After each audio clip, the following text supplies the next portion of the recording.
चलो स्टार्ट करते हैं। कल हमने जो पढ़ा था सेल मीडिएटेड इम्यूनिटी खत्म किया, इसके बाद हमने पढ़ा एंटीबॉडी मीडिएटेड इम्यूनिटी।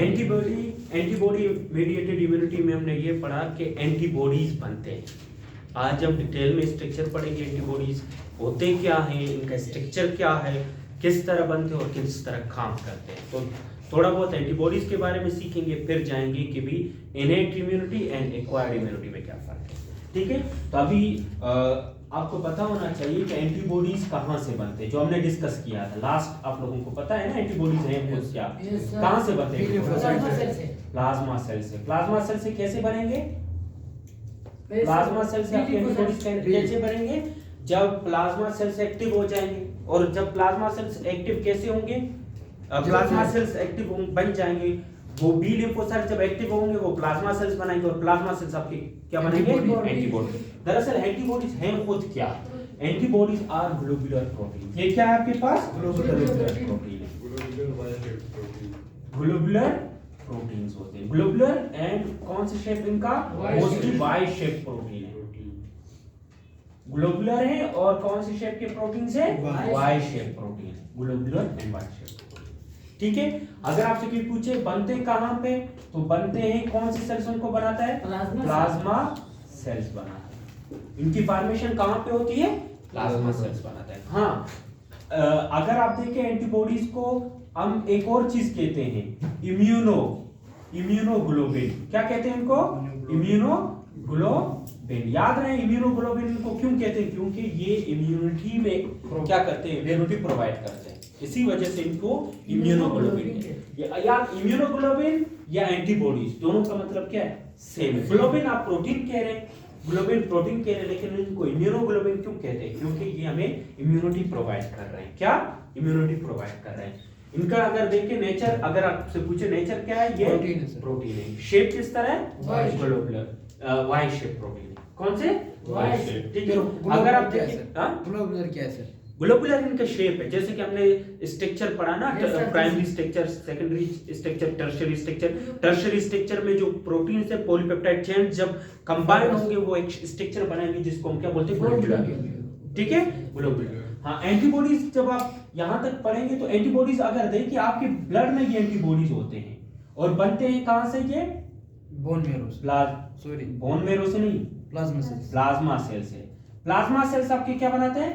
एंटीबॉडीज बनाते हैं। और ये एंटीबॉडीज आपके प्लाज्मा सेल मुख्तलिफ किस्म के बनाते हैं, जिनको आप याद करने का तरीका क्या है? गैम। 5 किस्म के एंटीबॉडीज आपके बॉडी में बनते हैं। कितने किस्म के? 5 किस्म के बॉडी बनते हैं। और इसको इस तरह एब्रिविएशन इस तरह इनका शो करते हैं, IG। आई किस चीज को शो कर रहा है? इम्यूनो। और जी किस चीज को शो कर रहा है? ग्लोबिन। इम्यूनोग्लोबिन ए, सही है। और IG immunoglobulin, G immunoglobulin, E immunoglobulin, D and immunoglobulin M. ठीक है, ये 5 किस्म के आपके पास क्या होते हैं? एंटीबॉडीज होते हैं। 5 किस्म के एंटीबॉडीज होते हैं जो सर्कुलेट करते हैं किस चीज में? प्लाज्मा में। प्लाज्मा में या ब्लड में सर्कुलेट करते हैं। ये 5 किस्म के एंटीबॉडीज बनते हैं। और याद रहे उनको सब एंटीबॉडीज को कौन बनाता है? Plasma cells. और प्लाज्मा सेल खुद क्या है? ये आपके पास बी लिम्फोसाइट्स की एक्टिव फॉर्म है। बी लिम्फोसाइट जब एक्टिव हो जाते हैं तो आपके पास प्लाज्मा सेल्स बनाते हैं, और प्लाज्मा सेल्स आपके ये सारे प्रोटीन्स बनाते हैं। ये हैं, इनका नेचर क्या? प्रोटीन। और ये क्या करते हैं? इनके मुख्तलिफ फंक्शन है। फंक्शन को समझने से पहले हम देखते हैं कि इनका स्ट्रक्चर क्या है। ठीक है, इनका स्ट्रक्चर क्या है। अगर आप देखिए स्ट्रक्चर तो आपको पता चलेगा कि जब आप किसके इम्यूनोग्लोबिन के स्ट्रक्चर की बात करोगे तो इसके 4 चेन होते हैं। कितने चेन होते हैं? अगर आप इसका स्ट्रक्चर देखें तो आपको नजर आएगा इसके 4 चेन होते हैं। 2 आपके पास इस तरह के हैवी चेन होंगे। ये देखिए, गौर से देखिए इसको, ये देखिए ये कितने चेन हो गए? 2 चेन। और दोनों चेन जाहिर सी बात है प्रोटीन है तो किस चीज से बने होंगे? अमीनो एसिड से बने होंगे। तो ये दोनों चेन आपके पास कौन सी चेन है? हेवी चेन है। ये कौन सा चेन है? Heavy chain. तो अगर हम देखें एंटीबॉडीज का स्ट्रक्चर, एंटीबॉडीज के स्ट्रक्चर में 2 हेवी चेन मिल रहे हैं, और दोनों हेवी चेन यहां पर एक दूसरे के साथ डाइसल्फाइड बॉन्ड के साथ क्या हुए हैं, कनेक्टेड है। तो यहाँ पर कौन सा बॉन्ड होगा, डाइसल्फाइड। डाइसल्फाइड बॉन्ड के थ्रू ये दोनों चेन एक दूसरे के साथ क्या है, जुड़े हुए हैं, और दोनों चेन आपके पास हेवी चेन है। हेवी चेन में अगर आप दूसरा चेन देखिए जिसको हम क्या कहते हैं, लाइट चेन। ये हेवी चेन के साथ आपको यहाँ पर एक और चेन मिलेगा जिसका नाम क्या है, लाइट चेन। तो ये लाइट चेन। तो इस तरह हमें पता चला कि हमारे एंटीबॉडीज हैं, एंटीबॉडीज के अंदर 4 चेन होते हैं। कितने चेन होते हैं, 4 चेन होते हैं, 4 चेन होते हैं। एंटीबॉडीज कंसिस्ट ऑफ 4 चेन, और 4 चेन में से 2 चेन क्या होते हैं, 2 चेन क्या होते हैं, हेवी चेन होते हैं, और 2 चेन्स क्या होते हैं, 2 चेन्स लाइट चेन होते हैं। यहां तक क्लियर है। अभी ये कौन सा शेप हुआ इसका, वाई शेप हुआ या नहीं, वाई शेप हुआ या नहीं। अभी यहां पर देखिए इसके 2 रीजन होते हैं, एक को बोलते हैं वेरिएबल रीजन, एक को बोलते हैं कांस्टेंट रीजन।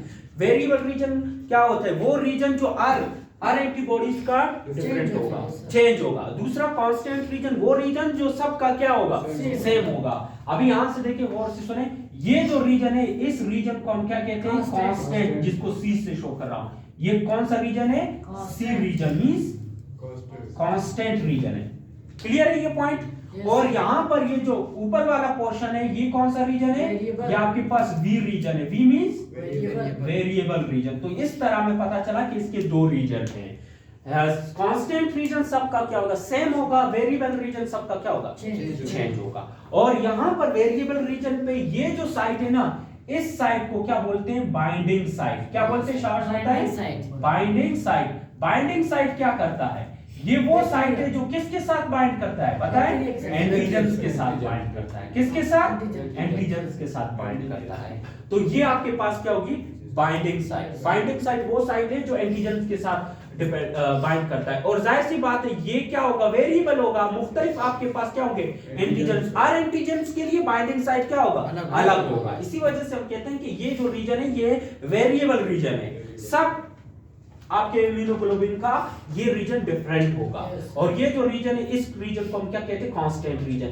ये मुख्तलिफ रीजन, अगर ये जो रीजन है ये कभी कभार यहां पर आकर कंप्लीमेंट्री प्रोटीन यहां पर आकर अटैच होता है, जिसकी वजह से वो एक्टिव होते हैं, वो फंक्शन के बाद। अगर यहां पर देखिए ये कौन सा रीजन है, सी रीजन, जिसको हम क्या कहते हैं, कांस्टेंट रीजन।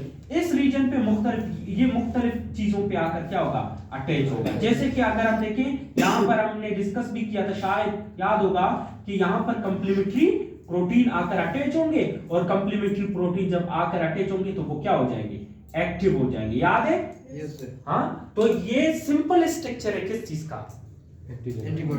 एंटीबॉडीज का। हम डिस्कस कर रहे हैं एंटीबॉडीज।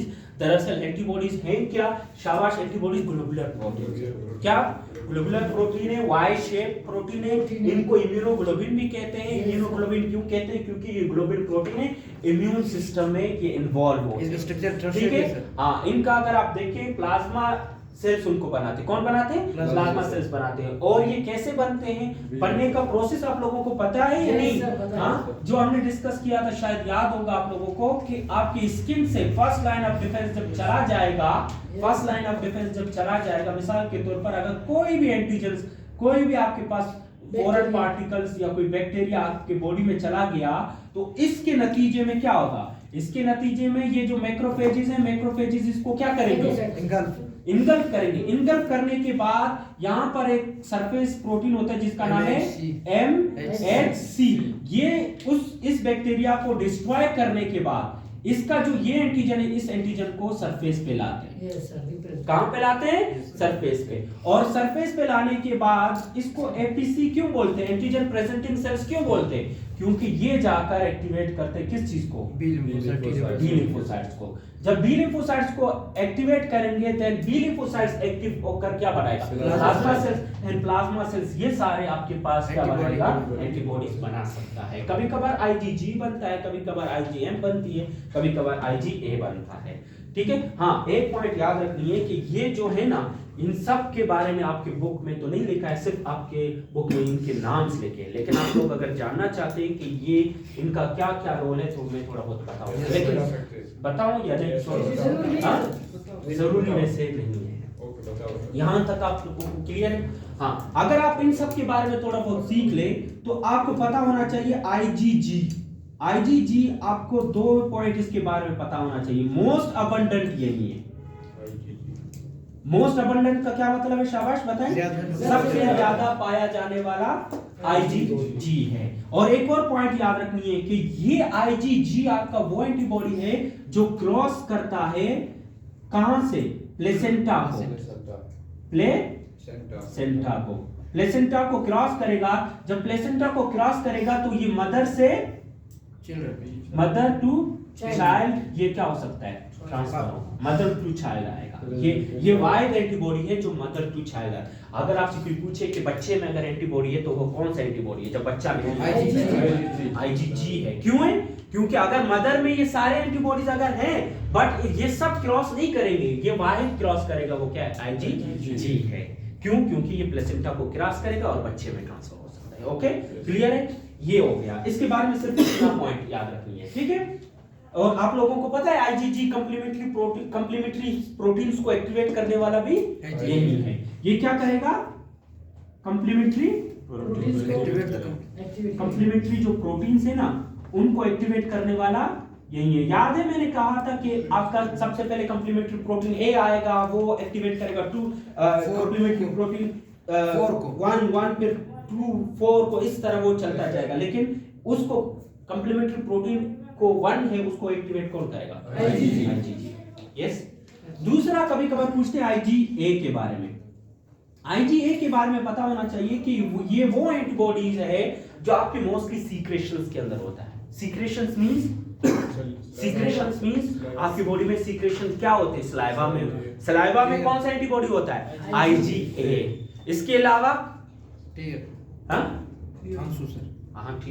टीयर्स में अगर हो जाए, लेकिन यहां पर आपको याद रखने की ये वो एंटीबॉडी है जो आपकी कहां पे होता है? सीक्रेशंस में होती है। सीक्रेशंस अगर देखिए मोस्टली आपकी कौन सी सीक्रेशन? जैसे आपकी बॉडी का सलाइवा में होता है। लेकिन जब बच्चा जब पैदा होता है उस टाइम जब माँ उसको क्या कहती है? दूध पिलाती है, तो दूध में कौन सी होती है?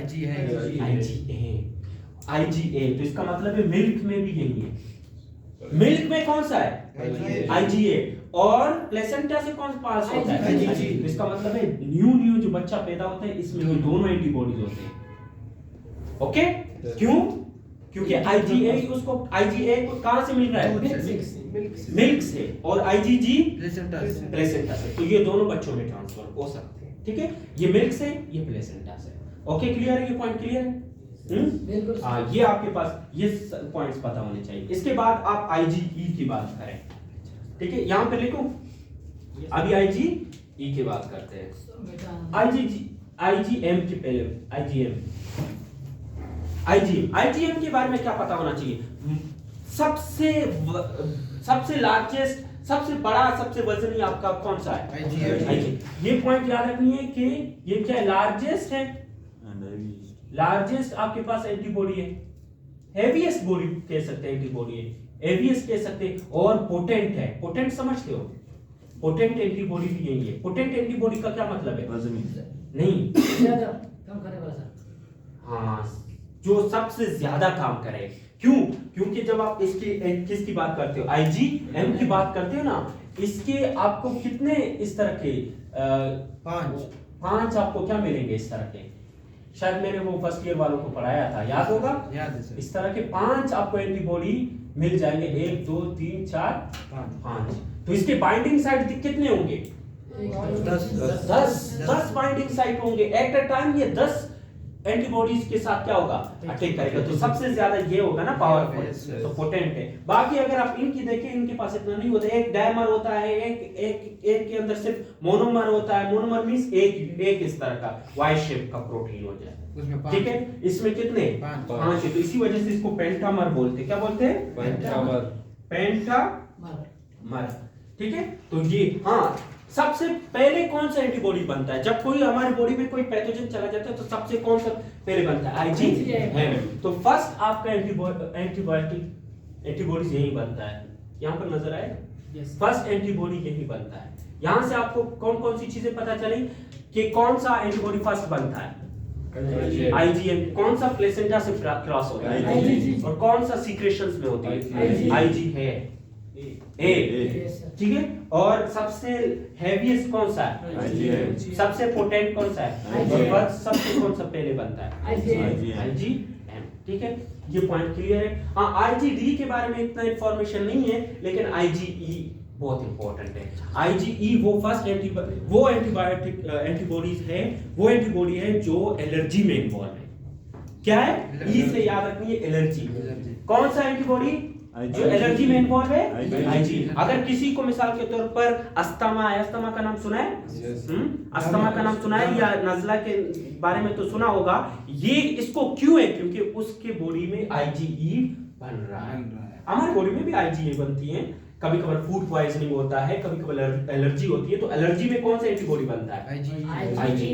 याद रहेगा सारे पॉइंट, सिर्फ इतना याद रखना। अगर हमें आईजी ये एंटीबॉडीज के बारे में बताओ ना, तो पूरा टाइम यहीं पे गुजर जाएगा। आप लोगों को सिर्फ एंटीबॉडीज के बारे में इतना पता होना चाहिए।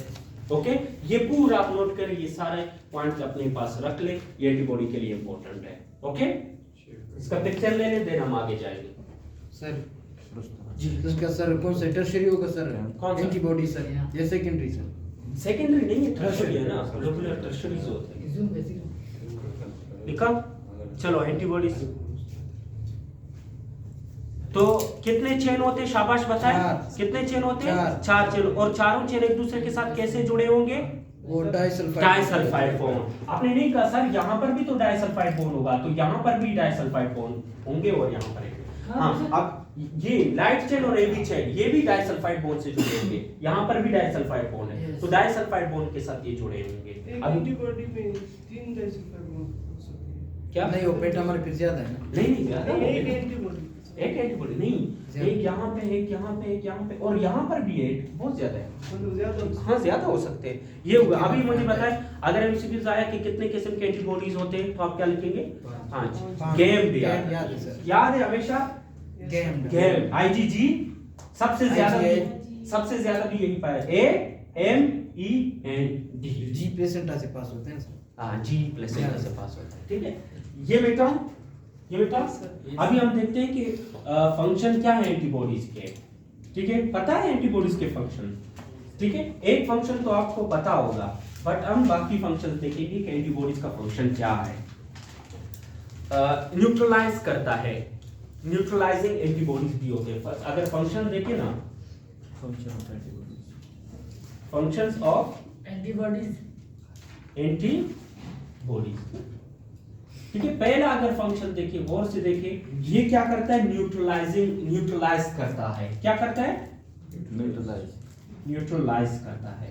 न्यूट्रलाइज करता है किसी भी टॉक्सिन को एंड किसी भी एंटीजन को। कैसे एंटीजन को या न्यूट्रलाइज करता है? सुने गौर से, ये तो आसान है, शायद आप लोगों ने थोड़ा बहुत इसके बारे में इल्म होगा आप लोगों को। ये अगर कोई ब्लड में आपके पास कोई एंटीजन है या कोई टॉक्सिन मटेरियल है, हाँ सर, क्या है? टॉक्सिन मटेरियल है। जाहिर सी बात है, ये जाकर इन्फ्लेमेशन करवा सकता है, इम्यून सिस्टम को बूस्ट अप करा सकते हैं और इन्फ्लेमेशन या कोई सेल वगैरह को डैमेज करा सकते हैं। क्योंकि ये क्या है? टॉक्सिन मटेरियल है। क्या है? टॉक्सिक मटेरियल है। अभी जब भी एंटीबॉडीज बनेंगे ना, एंटीबॉडीज आकर इसको क्या करेंगे? इसके साथ अटैच होंगे। जब इसके साथ अटैच होंगे तो इसका काम, ये न्यूट्रलाइज हो जाएगा, ये अपना काम नहीं करेगा। इसका जो रिस्पॉन्स था, ये क्या था? टॉक्सिक मटेरियल था, इसकी टॉक्सिसिटी खत्म हो जाएगी, तो ये न्यूट्रलाइज कर रहा है। सही है, समझ आया ये? हाँ, तो ये क्या करेगा? जब भी हमारे ब्लड में कोई टॉक्सिक मटेरियल है, क्या है? हमारे ब्लड में जब टॉक्सिक मटेरियल है, उस टॉक्सिक मटेरियल के साथ ये क्या करेगा? अटैच होगा और उसका जो फंक्शन है, उसके फंक्शन को खत्म करेगा। तो न्यूट्रलाइज कर रहा है ना। तो फर्स्ट अगर आप देखिए, एंटीबॉडीज क्या करते हैं? न्यूट्रलाइज करते हैं। कैसे करते हैं? जो अभी मैंने बताया, उनके साथ अटैच होंगे और न्यूट्रलाइज करेंगे। ओके, सिर्फ आप लोगों को एडिंग्स के बारे में पता होना चाहिए और थोड़ा बहुत नॉलेज होना चाहिए। इसके बाद आप लोगों को ये पूरा डिटेल में पता है कि ये एक और काम करते हैं। क्या करते हैं? ये कंप्लीमेंट्री प्रोटीन्स को एक्टिवेट करते हैं और वो आप लोगों को पता होगा, फिर आप लोग जाकर कम्प्लीमेंट्री प्रोटीन कैसे एक्टिवेट होते हैं और कैसे काम करते हैं वो मैंने बताया। सर हमारे बुक में उसका नहीं था जो आपने चेन बनाया था सर, वो नहीं था ना, लेकिन मैंने आप लोगों को बताया कि आप लोग इसको सरसरी थोड़ा देख लेना। तो कम्प्लीमेंट्री प्रोटीन को एक्टिवेशन कर रहा है कौन कौन सा एंटीबॉडी बताएं, शाबाश।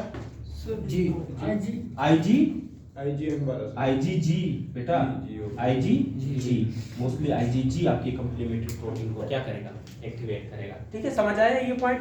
हाँ, एक और काम, ये आपके पास प्रिसिपिटेशन करता है। प्रिसिपिटेशन कैसे, अभी देखे ना, प्रिसिपिटेट समझते हो कि अगर आपके पास मिसाल के तौर पर वाटर है, वाटर के अंदर बड़े बड़े पार्टिकल्स हो जाए ना, तो वो बड़े बड़े पार्टिकल्स आकर नीचे बैठ जाते हैं, जिनको हम क्या बोलते हैं, प्रिसिपिटेट्स।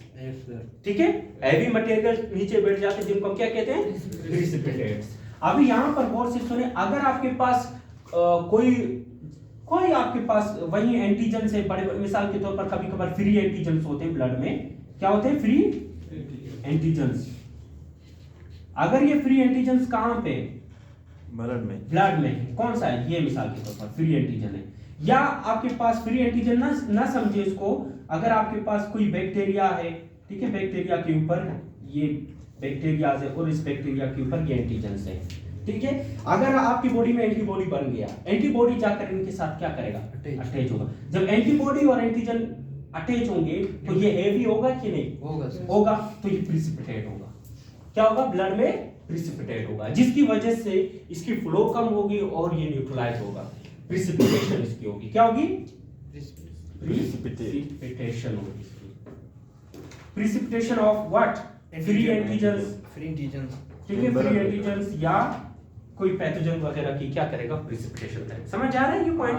तो ये प्रिसिपिटेशन करेगा, कंप्लीमेंट्री सिस्टम को एक्टिवेट करेगा, न्यूट्रलाइज करेगा, ठीक है। हाँ, एक और काम ये करेगा, कभी कभार क्या होता है, लास्ट वन की आप एडिंग दे रहे हैं, ये 1 ये 2 ये 3 4, इसका फंक्शन देखिए। अगर आपके पास ये मिसाल के तौर पर क्या है, ये क्या है आपके पास, यही एंटीजन है और इस एंटीजन के सरफेस के ऊपर क्या अटैच हुआ, शाबाश बताएं, ये आपके पास एंटीबॉडी अटैच हुआ।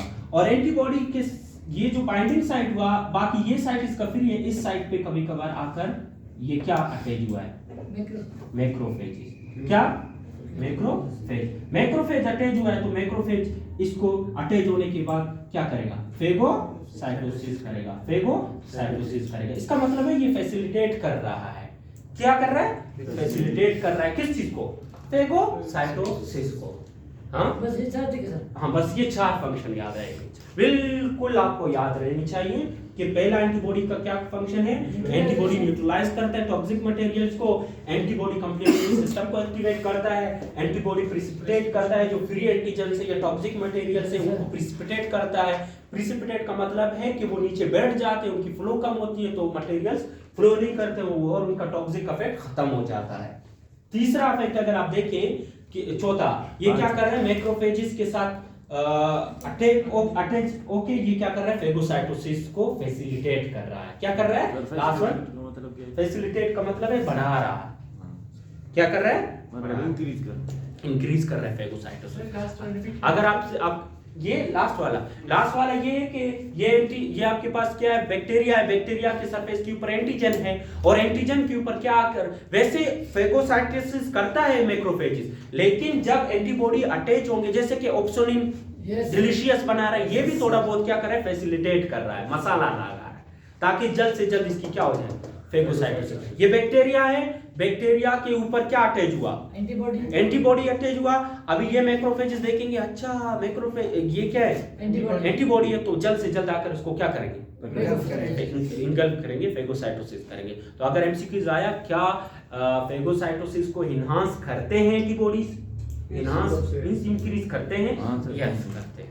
ओके, 4 फंक्शन याद रहेंगे बस, और कोई कुछ भी नहीं करते, पहाड़ नहीं तोड़ते, बस एंटीबॉडीज ये काम, यही 4 काम सर। और कितने अच्छे काम जी, कौन सा ये आप लोगों की मर्जी, मैंने कहा ये आप लोगों के लिए नहीं है, आप लोगों ने कहा मैं बता रहा हूँ, मैंने आप लोगों को टेस्ट में नहीं आता, सिर्फ टेस्ट में ये आना चाहिए कि कितने एंटीबॉडी, 6 गेम से 5 से गेम से याद करें, गेम्स गेम हाँ सर। एंटीबॉडीज का किस्सा खत्म। अगर यहाँ से किसी को कोई सवाल है या कंफ्यूजन है वो पूछ ले। नहीं, इनमें से सर मोनोमर कितने हैं सर? मोनोमर अभी आपको वो देखिए, मैं अगर स्ट्रक्चर पे आ जाऊं तो आपका जी सारे बैक्टीरिया का एंटीजन सेम होता है डिफरेंट होते हैं। सर ये एक समझ नहीं है सर। अब यहाँ पे आप कह रहे हो इसका शेप जो है ना वाई, और यहाँ ये देखिए, ये आपके पास एक मोनोमर है ग्लोबुलर ना, किस तरह? एक मोनोमर है ना, एक मोनोमर है। ये इनका यूनिट है ना, एक मोनोमर है। इनका सिंपल शेप इस तरह है, ठीक है। ये इनका एक यूनिट है। कभी कभार क्या होती है, कभी कभार क्या होता है, एक आपके पास एक मोनोमर इसका ये हो गया, ठीक है, एक वाई शेप स्ट्रक्चर ये हो गया, एक एंटीबॉडी और दूसरा एंटीबॉडी इस तरह, तो डायमर हो गया कि नहीं? डायमर का मतलब है दो वाई शेप मिल जाएंगे। क्या होंगे? दो वाई शेप। तो कुछ एंटीबॉडी इस तरह होते हैं, जैसे कि IgA है मेरे ख्याल से, हाँ इस तरह। कुछ सिंपली आपके पास ये जैसे कि IgG है, कुछ ये इस तरह होते हैं जैसे कि आपके पास IgM में। ओके, ये आपको स्ट्रक्चर्स याद नहीं रखने हैं। मैं इसी वजह से आप लोगों को कंफ्यूज नहीं कर रहा हूँ। सिर्फ आप लोग समझिए, आपके बुक में सिर्फ ये है कि इस तरह होते हैं एंटीबॉडी। सर इसका डिफरेंस बताओ सर। यहाँ पे आप कह रहे हो कि इसका शेप वाई है सर। हाँ, ग्लोबुलर फिर किस तरह है सर इसका? बाबा इनका शेप, अगर इनका प्रोटीन देखें, अमाइनो एसिड्स देखें ना, ये चेन, अच्छा। ये चेन इनका क्या है? ग्लोबुलर है। सही है? Yes sir. ये बेटा अभी सारा मैं काम। अंडरस्टूड। Yes sir. ये चैप्टर सर कितना एक दिन तक चलेगा? बस खत्म होगा अभी। बस ईद तक चलेगा। सर कांस्टेंट साइड किसके साथ सर मतलब आप पढ़ेंगे बस। बाइंडिंग हाँ। साइड किसके साथ बाइंडिंग? हाँ, कांस्टेंट साइड देखिए, कांस्टेंट साइड या तो कंप्लीमेंट्री प्रोटीन के साथ अटैच होगा कांस्टेंट साइड, या तो वो मैक्रोफेजेस के साथ अटैच होगा, या तो वैसे ही वो फ्री होगा। लेकिन जो बाइंडिंग साइट है, बाइंडिंग साइट हमेशा किसके साथ अटैच होगा? एंटीजन के साथ अटैच होगा। सही है? क्लियर है? एक ही सर दो एंटीजन अटैच हो सकते सर हाँ, एंटीबॉडी में सर। हाँ, एक में दो अटैच हो सकते हैं, क्योंकि इसके चाहे different way same हो कितने बाइंडिंग साइट्स हैं? दो है सर। दो है ना? चाहे वो डिफरेंट वे सेम हो सर। नहीं बाबा, एक सेम होंगे ना। जैसे कि इसने पूछा था, सर क्या सब बैक्टीरियाज के एंटीजन्स डिफरेंट है? यस, तो इसी वजह से सब एंटीबॉडीज क्या होंगे? डिफरेंट होंगे। अभी देखिए, ये अगर आपके पास एंटीजन है, एक एंटीजन ये, एक एंटीजन ये, एक एंटीजन ये, सब सेल्स के एंटीजन्स क्या होंगे? डिफरेंट होंगे। इसके लिए मिसाल के तौर पर इसका एंटीजन ये है, ठीक है, इसके लिए एंटीजन्स ये है, ठीक है, और इसके लिए एंटीजन ये, और इसके लिए एंटीजन ये, तो सबका एंटीजन क्या है? डिफरेंट है। और आर बैक्टीरिया जब जाएगा बॉडी में तो डिफरेंट किस्म का एंटीबॉडीज बनेगी उसके खिलाफ, ठीक है। और ये एंटीबॉडीज बनने में टाइम लगता है। ये एंटीबॉडीज ऐसे नहीं कि जब ये जरासीम, ये पैथोजन, ये बैक्टीरिया आपके बॉडी में चला गया और उसी टाइम आपके बॉडी में एंटीबॉडीज बन गया, नहीं, इसके लिए टाइम लगता है। 2 से 3 वीक्स लग सकते हैं। ओके, रिस्पांस है ना सर? हाँ, फर्स्ट रिस्पांस 2 से 3 वीक्स है, लेकिन सेकंड रिस्पांस क्या होगा? सेकंड रिस्पांस क्या होगा? With in a second fast होगा। अब यहाँ पर आप लोगों को पता होना चाहिए, ये पूरा हमने एक्वायर्ड, अभी जो आपके है कि what is the difference between the innate immunity and acquired immunity. अक्सर आप लोग पूछते हैं इनेट इम्यूनिटी से क्या मुराद है। एंड वैसे अगर मैं आप लोगों को बताऊं ना, ये पढ़ लिए हैं वैसे पढ़ लिए हैं। अभी आप लोगों को आइडिया देना है कि innate immunity and acquired immunity में क्या फर्क है। वैसे ये सारा किस्सा मैंने खत्म किया है, अभी आप लोग रिलैक्स होके सिर्फ सुन लें, रिलैक्स होके सुन लें। सारा किस्सा मैंने खत्म किया। अब इंफॉर्मेशन पता होना चाहिए कि हमने ये पढ़ लिया। अब यहाँ पर सुने कि आपकी बॉडी में अगर इम्यूनिटी देखें तो 2 किस्म के होते हैं, या तो इनेट इम्यूनिटी होगा, क्या होगा? इनेट इम्यूनिटी होगा, जिसको हम क्या बोलते हैं? Inborn immunity. इनबॉर्न इम्यूनिटी क्या मतलब है? कि वो इम्यूनिटी जो क्या कैसे होती है? बाय बर्थ मौजूद होता है। जब बच्चा पैदा होता है उसी टाइम मौजूद है, उसको हम क्या कहते हैं? Innate immunity. कौन सा इम्यूनिटी? Innate immunity. अभी इनेट इम्यूनिटी स्पेसिफिक है, नॉन स्पेसिफिक? या आपके पास नॉन स्पेसिफिक है? अभी मुझे खुद बताएं, नॉन स्पेसिफिक कौन सा था? First line defence and second. पढ़ा है या नहीं पढ़ा है? तो ये पढ़ा है, तो ये आपके पास क्या है? नॉन स्पेसिफिक है। ये आपके पास क्या है? Non specific. इसमें आपका कौन सा आता है? First and second line of defence. Sir लेकिन लाइन ऑफ डिफेंस। ठीक है, सेकंड लाइन ऑफ डिफेंस। इसमें फर्स्ट ये आपके आगे, इसके लिए टाइम लगता है नहीं, इसके लिए क्या टाइम लगता है? नहीं लगता है। ये आपकी बॉडी में जब भी कोई पैथोजन चला गया तो उसी टाइम। अभी समझ आया? इनेट इम्यूनिटी बाबा, ये है इनेट इम्यूनिटी। अभी दूसरा जो इम्यूनिटी है जिसको हम क्या बोलते हैं? Acquired immunity. क्या? कौन सा immunity? Acquired immunity. Acquired immunity क्या बाय बर्थ मौजूद होती है? नहीं। एक्वायर्ड इम्यूनिटी या इसका दूसरा नाम क्या है? Adaptive immunity. समझ आया? दूसरा नाम जरूर याद रखना है, ठीक है? इसको बाय बर्थ मौजूद होता है, ये बाय बर्थ मौजूद नहीं होता। अगर एमसीक्यूज आया कि एक बच्चा पैदा हुआ है, उसके अंदर कौन सी इम्यूनिटी होगी? इनेट इम्यूनिटी होगी। क्या हमारे बॉडी में इनेट इम्यूनिटी है? यस। कहां से मिला है? बाय बर्थ, ठीक है? और एक्वायर्ड इम्यूनिटी जब उस टाइम आएगा जब भी आपके बॉडी में कोई पैथोजेंस की एंट्री होगी। जब ये डैमेज होगा देन ये बन जाएगा, और ये इसके लिए आपको क्या होगा? टाइम लगेगा, कुछ टाइम लगेगा, और ये स्पेसिफिक है, ठीक है? और ये आपके पास क्या है? शाबाश, ये स्पेसिफिक है। और में सिर्फ थर्ड लाइन है सर। हाँ, इसमें आपके पास कौन सा लाइन होगा? Third line of defence. याद है? बिल्कुल सर। ये सारी चीजें हमने पढ़ी, थोड़ा रिकॉल करने, सिर्फ इनका आपको पता होना चाहिए। इसके दो कंपोनेंट हैं। अगर एक्वायर्ड इम्यूनिटी की कंपोनेंट देखिए, कितने कंपोनेंट हैं? दो हैं। कौन कौन से? गुड। Cell mediated. आप लोगों ने सही जवाब दिया, मैंने गुड कहा। सेल मीडिएटेड इम्यूनिटी, हमने उसके चुन का नाम बताया। Cell mediated immunity. दूसरा कौन सा? एंटीबॉडी या ह्यूमरल है सर। एंटीबॉडी मीडिएटेड और ह्यूमरल इम्यूनिटी। अगर ये एमसीक्यूज आ जाए कि ये दोनों इम्यूनिटी किसके कंपोनेंट है? एक्वायर्ड है या इनेट है? एक्वायर्ड। इसके नतीजे में आपके पास क्या बनता है? T cells. और टी सेल्स कितने किस्म के होते हैं? चार। कौन कौन से? एल्पर, एल्पर, सप्रेसर, ठीक है, एल्पर टी सेल्स। इसके अलावा cytotoxic, suppressor, memory T cells में आप लोगों को रिकॉल करवाने के लिए सारे लिखवा रहा हूं, ठीक है? उसके बाद suppressor T cells, memory, cytotoxic, and the last one is memory. And the first one is sim. Cytotoxic T cells. Last one क्या है आपके पास? Memory. Memory T cell. Memory का जमाना गया अभी। अभी मेमोरी टी सेल्स। ये सारे कौन सी इम्यूनिटी में हैं आपके? Acquired, cell mediated. समझ आया? कभी तो कंफ्यूज होंगे कि सर ये तो एक्वायर्ड इम्यूनिटी में है, ये सेल मीडिएटेड इम्यूनिटी में कैसे आए? क्योंकि एक्वायर्ड इम्यूनिटी के दो कंपोनेंट हैं। एक पहला कंपोनेंट सेल मीडिएटेड, दूसरा कंपोनेंट। इसके नतीजे में आपके पास क्या बनता है? B lymphocytes. बी लिम्फोसाइट्स आपके क्या बनाते हैं? एंटीबॉडीज।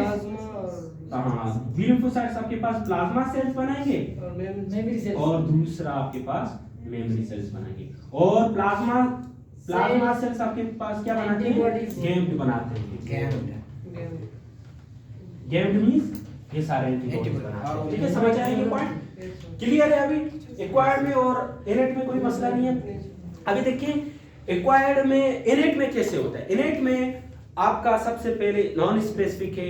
इनेट आपकी आर पैथोजेंस के लिए, इनेट आपकी आर पैथोजन। जब भी कोई पैथोजन आपकी बॉडी में चला गया, जब भी कोई माइक्रो ऑर्गेनिज्म आपकी बॉडी में चला गया, तो आपकी बॉडी में पहले से एक इम्यूनिटी है, उसका नाम क्या है? Innate immunity.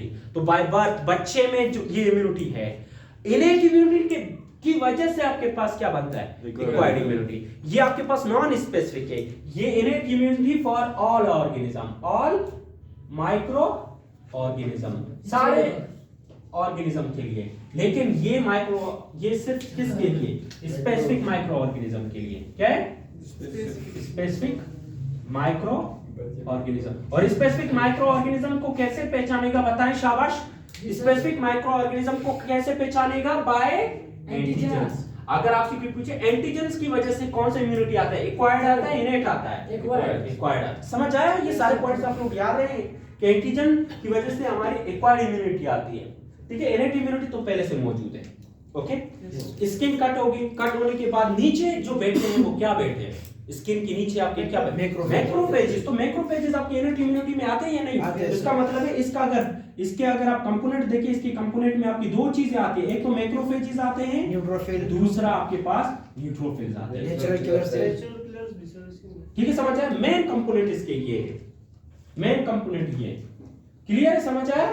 तो मेन कंपोनेंट इसके ये हुए और इसके दोनों ये हुए। अभी हम आते हैं एक्वायर्ड इम्यूनिटी के दो टाइप है मजीद।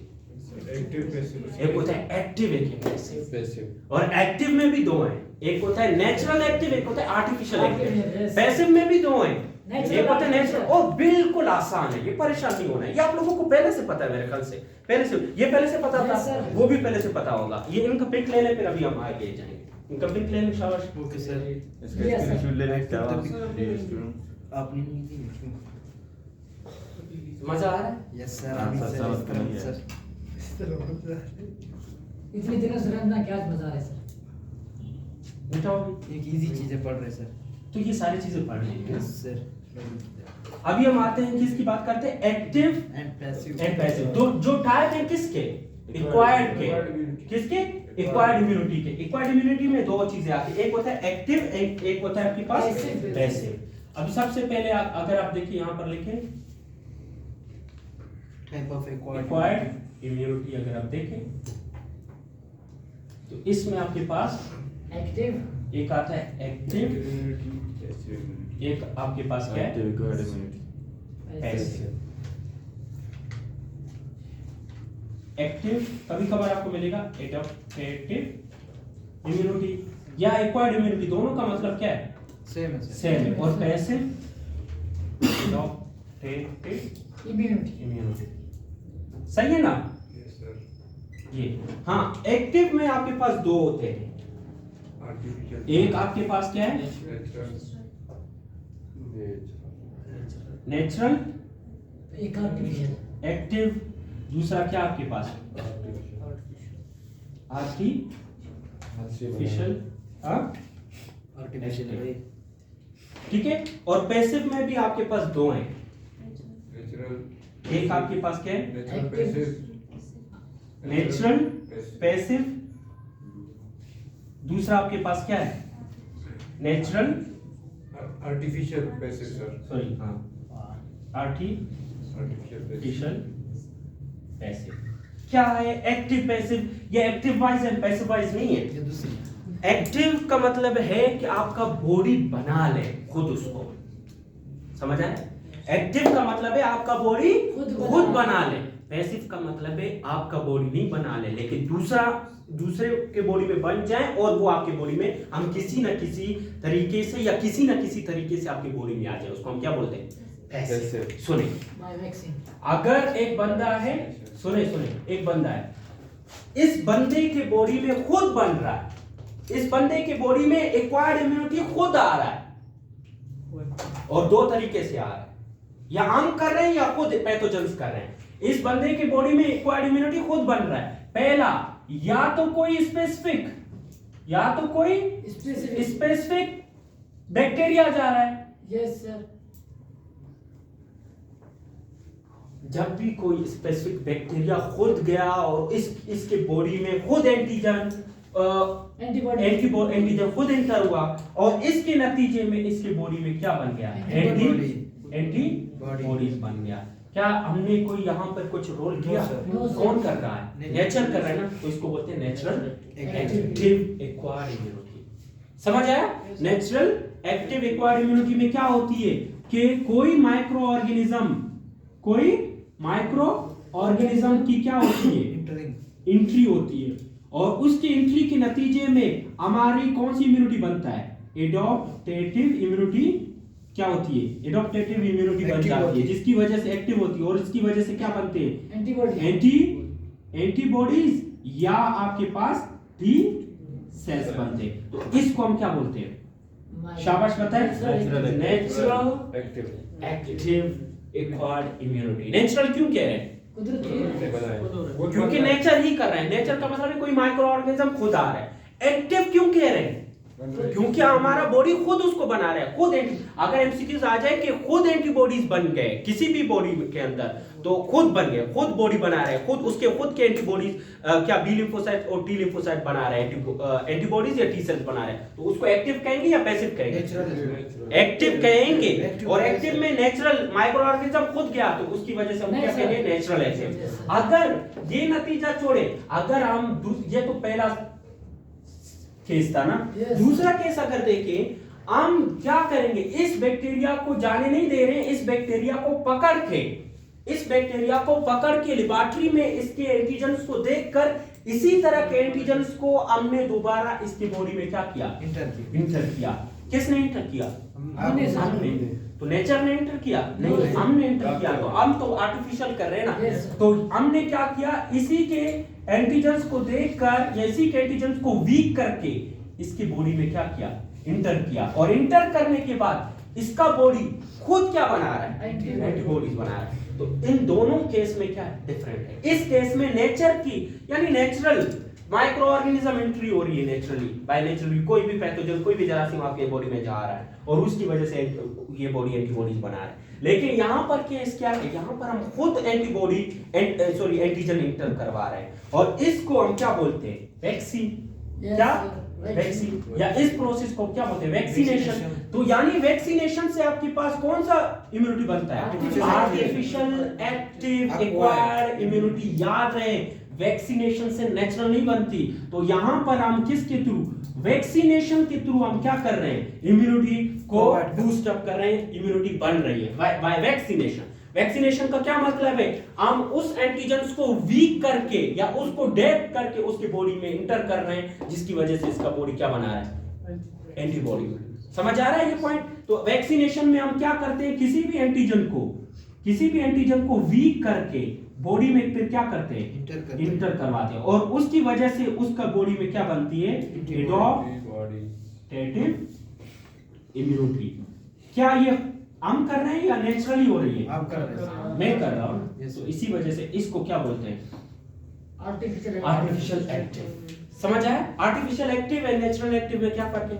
एक्टिव का मतलब है उसका बॉडी खुद एंटीबॉडीज बना रहा है, तो दोनों के नतीजे में उसका बॉडी खुद बना रहा है। और याद रहे, ये फॉर द लॉन्ग टर्म, ये क्या है, लॉन्ग टर्म के लिए, लॉन्ग ड्यूरेशन के लिए, ये लॉन्ग ड्यूरेशन के लिए, हमेशा के लिए इस बैक्टीरिया के खिलाफ उसकी बॉडी में एंटीबॉडीज बनते जाएंगे। अगर जब भी एंट्री हुई ये बनते जाएंगे। लेकिन दूसरा केस देखिए जिसको हम क्या बोलते हैं, पैसिव। पैसिव का क्या मतलब है, और सुने, पैसिव का क्या मतलब है कि ये जो बंदा है इसके खुद का बॉडी एंटीबॉडीज नहीं बना रहे।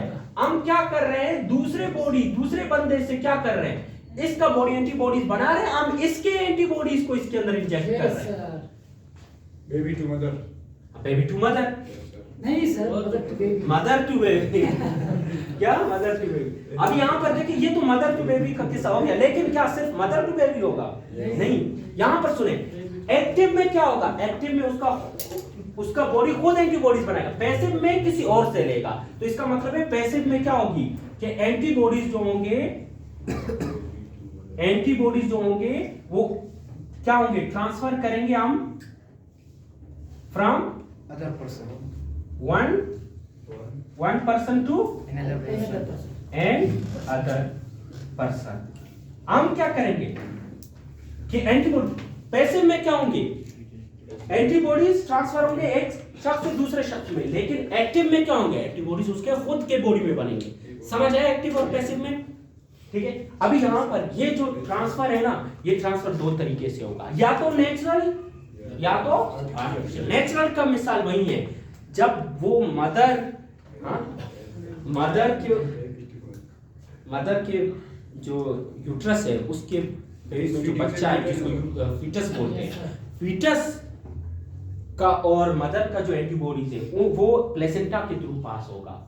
तो जाहिर सी बात है एंटीबॉडीज किसके बॉडी में बन रहे हैं, मदर के बॉडी में बन रहे हैं। एक मदर अलग है, वो बच्चा अलग है, ठीक है। फीटस वो बच्चा है, फीटस वो दूसरा पर्सन है। अभी अगर ये एंटीबॉडीज उसके बॉडी में बन रहे हैं और क्रॉस होके, प्लेसेंटा से क्रॉस होके फीटस में आ रहे हैं, तो नेचुरली हो रहा है या आर्टिफिशियली? नेचुरली। तो इसको हम क्या बोलते हैं, नेचुरल पैसिव। सही है।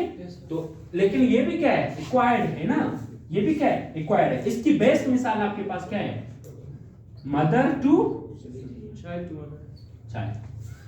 टू मदर नहीं, मदर टू चाइल्ड। कौन सा एंटीबॉडीज पास होगा, आईजी है, आईजी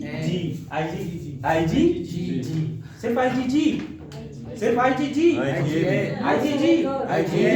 जब बच्चा ये तो उस टाइम जब उस बच्चे की डिलीवरी नहीं है, अगर डिलीवरी हो गया, डिलीवरी होने के बाद माँ उस मदर के जो दूध है उसके अंदर वो दूध है उसके अंदर सबसे पहले एंटीबॉडीज बहुत ज्यादा होंगे। Yes sir. कौन सा एंटीबॉडी सबसे ज्यादा IgA। IgA। इसी वजह से मदर का जो वो मिल्क है उस बच्चे के लिए सही है, ठीक है। क्यों ब्रेस्ट फीडिंग नहीं करवाते वो तो नहीं करवाते, उसके लिए भी नुकसान है और वो बच्चे के लिए भी होता नुकसान नहीं है। सर क्यों नहीं हाँ? करवाते? मैं बताता हूँ, सुने। सबसे पहले IgG जो कहां से क्रॉस होगा, प्लेसेंटा से। दूसरा IgA जो कहां से पास होगा, by breast feeding. Colostrum. Colostrum पता है, कोलेस्ट्रॉम मिल्क को बोलते हैं, वो मिल्क जो न्यू जब डिलीवरी हो जाती है उसको कोलेस्ट्रॉम कहते हैं। क्या कोलेस्ट्रॉम? नहीं दूसरे दूध में नहीं होते कोलेस्ट्रॉम नहीं, दूसरे कौन से दूध में? ये पाउडर नहीं, उसमें कहां पे होगा कोलेस्ट्रॉम? कोलेस्ट्रॉम क्या है? वो दूध है जो डिलीवरी के बाद जो गाढ़ा दूध है जिसके अंदर न्यूट्रिशन भी ज्यादा है और जिसके अंदर एंटीबॉडी भी ज्यादा है, तो नेचर ने पहले से डिसाइड किया है। हाँ, वैसे आप लोगों को पता होना चाहिए जब बच्चा पैदा होता है तो बच्चे को 6 मंथ तक ना पानी देना चाहिए, 6 मंथ तक ना उसको चाय चाय नहीं, रोटी, कुछ नहीं देना चाहिए। आपने बच्चों को चाय दिया है? हाँ, अगर आप उसको पानी देंगे तो उसके लिए खतरे का बात है। इसी वजह से ना उसको कुछ नहीं देते ना पानी देते। हाँ, ऐसा नहीं कि बच्चा रो रहा है आप सोच रहे हैं हाँ बच्चा रो रहा है तो वो क्या है भूख लगा है उसको और वहां से रस लेकर उसको दिया है। हाँ, मजा तो ऐसे- बच्चे का होगा थे मजा बच्चे का होगा, फिर आपका फिर जेल में मजा होगा। पता नहीं करे सर। तो आप बच्चे के लिए बुरा सोचते और अपने लिए बुरा नहीं। सब बच्चे सर छोटे उसको क्या पता है वो एक दिन बड़ा होगा ना। तो ये किस्सा समझ आया नेचुरल पैसिव का। अभी आर्टिफिशियल पैसिव ये तो आसान है, ये आप लोगों ने सुना होगा कोरोना केस में। जब Yes, कोरोना का केस चल रहा था तो आप लोगों को पता होगा कि कुछ लोगों को कोरोना हो गया। कोरोना के बाद उनकी बॉडी में एंटीबॉडीज बन गए और एंटीबॉडीज बनने के बाद वो अपना खून दे रहा है दूसरों को। खून नहीं देता वो, उसके अंदर जो प्लाज्मा है, प्लाज्मा के अंदर जो एंटीबॉडीज है वो दे रहा था, ठीक है। उसको हम क्या बोलते हैं, आर्टिफिशियल पैसिव। बन रहे थे दूसरे बंदे के बॉडी में और वो दूसरे बंदे से उसको क्या कर रहे थे, ले रहे थे। तो इसको हम क्या बोलते हैं, आर्टिफिशियल पैसिव। आर्टिफिशियल है ना, दूसरे बंदे में बन रहा है, क्या नेचुरली हो रहा है, आसमान से आ रहा है, हाँ ये इसका कोरोना था, इससे वो एंटीबॉडीज ऊपर से इसके बॉडी में चले गए, या हमने किया? क्यों करते हैं? अभी आपने किया। क्यों करते हैं? गुड, अच्छा क्वेश्चन। क्यों करते हैं? किसी को पता है क्यों करते Yes, हैं? sir. फायदा है ना सर इसका क्यों करते हैं? क्योंकि कुछ लोगों की इम्यूनिटी वीक होती है, कुछ लोगों की इम्यूनिटी वीक होती है। जैसे कि ये पतला है बेचारा, इसकी इम्यूनिटी वीक है, और मैं मोटा हूँ, मेरी इम्यूनिटी मोटे पतले से नहीं होता है, मोटे पतले से नहीं होता है। आप लोग समझ रहे हो कि मैं मोटा हूँ बस मेरी इम्यूनिटी स्ट्रॉन्ग है, मोटे पतले से नहीं होता है। अभी आपकी बॉडी में जो इम्यूनिटी जो टी लिम्फोसाइट्स है वो बी लिम्फोसाइट्स है, वो कितना टाइम लगाते हैं एंटीबॉडीज बनाने में। अगर एक बंदा वीक है और वो काफी टाइम लग रहा है तो इसका मतलब है पैथोजेंस तो इसके बॉडी में बहुत ज्यादा उनकी ग्रोथ ज्यादा होगी, जिसकी वजह से वो क्या होगी, बीमार होने के बाद उसकी डेथ हो जाएगी। उसकी डेथ को बचाने की खातिर, ताकि इसका बॉडी वो एंटीबॉडीज बनाए, हम पहले से बंदोबस्त करते हैं, दूसरे बंदे का एंटीबॉडीज के अंदर इंटर करते हैं ताकि वो क्या हो जाए, बच जाए सर उससे। लेकिन ये दोनों मुझे बताइए, लॉन्ग टर्म के लिए शॉर्ट, जब तक कि इसका ये एक्टिव वाला सिस्टम ना आ जाए, ठीक है। इसके लिए आप लोगों ने एक और केस सुना है, जब भी बंदा, आप लोग जब बाइक से गिरते हो तो आप लोगों को एक इंजेक्शन लगता है, एटीएस का। Yes, sir. लगता है या नहीं? Yes, sir. एटीएस का इंजेक्शन क्यों लगता है, गौर से सुने, एक्सक्यूज मी सर वो दोनों लोग सुने। सर एटीएस का इंजेक्शन क्यों लगता है? क्योंकि आपको एक बीमारी है जिसका नाम है टेटेनस नाउ इटी वजह टेटेनस एक बीमारी है, एक बैक्टीरिया की वजह से होता है जिसका नाम है क्लोस्ट्रिडियम टेटेनाई। इस बैक्टीरिया की वजह से होती है। ये रोड कौन से बैक्टीरिया की वजह से? क्लोस्ट्रिडियम टेटेनाई। और ये जो है ना, ये रोड पे होता है ज्यादा, मिट्टी पे ज्यादा होती है। अगर कोई बंदा गिर गया तो आपका बैरियर खत्म हुआ, बैरियर मींस स्किन खत्म हुआ, तो ये बैक्टीरिया की एंट्री होगी। एंट्री होने के बाद ये ग्रोथ करेगा, ग्रोथ करेगा, ग्रोथ करने के बाद ये आपके बॉडी में जो बीमारी काज करेगा, जिसको हम बोलते हैं टेटेनस। टेटेनस में क्या होती है, पूरे बॉडी के जो मसल्स है वो कंट्रैक्ट करते हैं। मैंने ये पेशेंट देखा है। टेटेनस में क्या होती है, पूरे बॉडी के जो मसल्स है वो क्या होते हैं, कंट्रैक्ट करते हैं, यूं कंट्रैक्ट करते हैं। झटका, जैसे मिर्गी वालों को झटका लगता है ना, इस तरह इसके सारे बॉडी क्या होते हैं, कंट्रैक्शन होती है। और ये क्यों है, बिकॉज इस क्लोस्ट्रिडियम टेटेनाई की वजह से। अभी एक बंदा अगर गिर गया है, गिरने के बाद उसकी बॉडी में ये चले गए, कौन सा, क्लोस्ट्रिडियम टेटेनाई। तो जाहिर सी बात है क्लोस्ट्रिडियम टेटेनाई चले गए हैं तो वो जल्दी ग्रोथ करेंगे, और ग्रोथ करके करके करके करके करके जल्द से जल्द उस बंदे को बीमार करेंगे।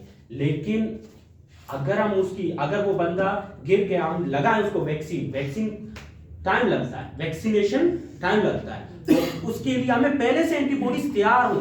तो हमें पहले से एंटीबॉडीज हमने तैयार किया है, वो भी किस से, हॉर्स से, घोड़ा। एटीएस कहां से हमने निकाला है, हॉर्स से। कहां से, हॉर्स। अभी हॉर्स से हम एंटीबॉडीज निकाल कर किसको दे रहे हैं, इंसान को दे रहे इंसान को दे रहे हैं, जिसका नाम है एटीएस। सही है। एटीएस आपके पास क्या है, ये वैक्सीन है, एंटीजन है, वैक्सीन नहीं है, एंटीजन है। एंटीजन से, यस सर। एंटीजन से एंटीबॉडी एंटीबॉडी से बाबा कहां से निकाले, ये और से सर। हॉर्स। समझ आया, हॉर्स से निकाल कर दूसरे बंदे में हमने खुद डाला है। तो ये कौन सा हुआ, सर, आर्टिफिशियल हुआ। सर, इसी वजह से अगर एक दफा आपने कहा कि मैं अभी गिर चुका हूं, गिरने के बाद मैंने क्या लगाया, एटीएस लगाया, अगर 1 साल के बाद दोबारा आप गिरते हैं तो दोबारा आपको एटीएस लगाना चाहिए या नहीं, लगाना चाहिए, लगाना चाहिए, क्योंकि ये क्या है, शॉर्ट टर्म के लिए, पैसिव है, एक्टिव नहीं है। इसी वजह से एटीएस आपको लगाना चाहिए। ओके, एटीएस लगा। इसके अलावा कुत्ते जब काटते हैं तो आप एक और चीज लगाते हैं, एंटी रेबीज। क्या, एंटी रेबीज, एंटी रेबीज राइबिस के लिए, रेबीज से बचने के लिए। ये भी आपके पास क्या है, एंटीबॉडीज है जो रेबीज से बचने के लिए ये लगा। कहां से उठाया सर इसको? हाँ, इसको पता नहीं कहां से उठाया, ये आपको पता होना चाहिए, हॉर्स से निकाला है। किसको, एटीएस को। ठीक है। एक और, कभी कभार सांप काटते हैं, सांप काटने के बाद हम फौरन क्या, सांप काटते हैं या नहीं, हाँ? यार सांप काटते हैं, सर सांप से कौन डरता है? आप सही क्या सर काटते हैं, काटते हैं, फाइट करते हैं। अच्छा वो याद आ गया, जब सांप काटते हैं तो जाहिर सी बात है आपकी बॉडी में वो एंटीजन चले गए, वो सांप के पॉइजन चले गए। तो पॉइजन को न्यूट्रलाइज करने के लिए हमें जल्द से जल्द क्या चाहिए, एंटीबॉडीज। तो एंटीवीनम भी होते हैं, क्या, एंटीवीनम को भी कि कहां से निकाले हमने, हॉर्स से। एंटीवीनम पता है, वीनम किसको कहते हैं, ओ पॉइजन। एंटीवीनम किसके लिए, स्नेक के एंटीवीनम भी है, जो कहां से हमने निकाले, हॉर्स। बड़ा फायदा है हमारा ये। फिर घर में एक कड़ा करें। तो ये टेटेनस। तो मुझे बताओ, ये सारे एंटीबॉडीज दूसरे एनिमल्स में बन रहे हैं या नहीं, और हम उसको किसके अंदर डाल रहे हैं, इंसान में डाल रहे हैं। तो इस किस्म को हम क्या बोलते हैं, आर्टिफिशियल। मैंने इसके बारे में कुछ नहीं लिखा है, डिसऑर्डर पढ़ेंगे ना, वो छोटे हैं। ठीक है, ये समझ आया। तो ये आपके पास यहाँ तक खत्म हुआ, सिर्फ 2 डिसऑर्डर हैं, और वो डिसऑर्डर बहुत छोटे हैं। और आप लोगों ने एक डिसऑर्डर का तो नाम सुना होगा, एलर्जी। क्या, एलर्जीज। स्टॉप करो थोड़ा।